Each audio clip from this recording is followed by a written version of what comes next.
7 union নিয়ে গঠিত ব্রহ্মপুত্র নদ বেষ্টিত গাইবান্ধার ফুলছড়ি উপজেলা এবছর বন্যার কবলে পড়তে হয়নি বলে আমন ধান, মরিচ, ভুট্টা সহ বিভিন্ন ফসল চাষের আগাম প্রস্তুতি নিচ্ছেন চর চাষিরা। নতুন আবাদের জন্য সার কিনতে এসে বিপাকে পড়েছেন তারা। ফুলছড়ি হাটে সরকার নির্ধারিত মূল্যে সার কিনতে না পারার অভিযোগ কৃষকদের।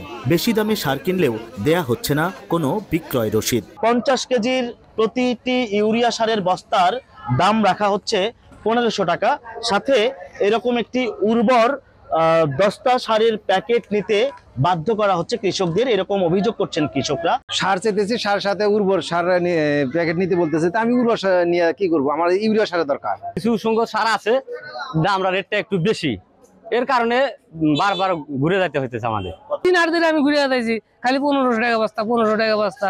তবে অভিযোগ অস্বীকার করে ডিলারের দাবি, চাহিদা অনুযায়ী সার না পাওয়ায় কৃষকদের দিতে পারছেন না তারা। সারের দাম 1350 টাকাই নিচ্ছি, আমরা বলে দিচ্ছি বাবা এই সারটা যদি নিলে নাও, না নিলে নেই, এই আর কি, আর কিছু না। এদিকে নিয়ম লঙ্ঘন করে উপজেলার ফজলুপুর, ফুলছড়ি ও এরেন্ডাবাড়ি ইউনিয়নের 4 ডিলার দোকান খুলে বসেছেন গজারিয়া ইউনিয়নের ফুলছড়ি হাটে। দোকানগুলো স্ব ইউনিয়নে না থাকায় পরিবহনের বাড়তি খরচ গুনতে হচ্ছে কৃষকদের। বিষয়টি নিয়ে তদন্ত করে ব্যবস্থা নেয়ার আশ্বাস দিয়েছে কৃষি বিভাগ। সরকার যে নির্ধারিত হার, সে হারের 1 টাকাও বেশি নিতে পারবে না। এটা যদি কোনো প্রমাণ বা কোনো ধরনের অভিযোগ যদি আমরা পাই, আমরা তাৎক্ষণিক সে ব্যবস্থা নেই।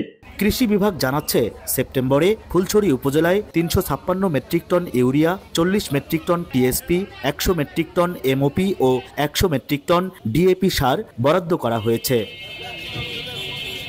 হেদায়েতুল ইসলাম বাবু, স্টার নিউজ, গাইবান্ধা।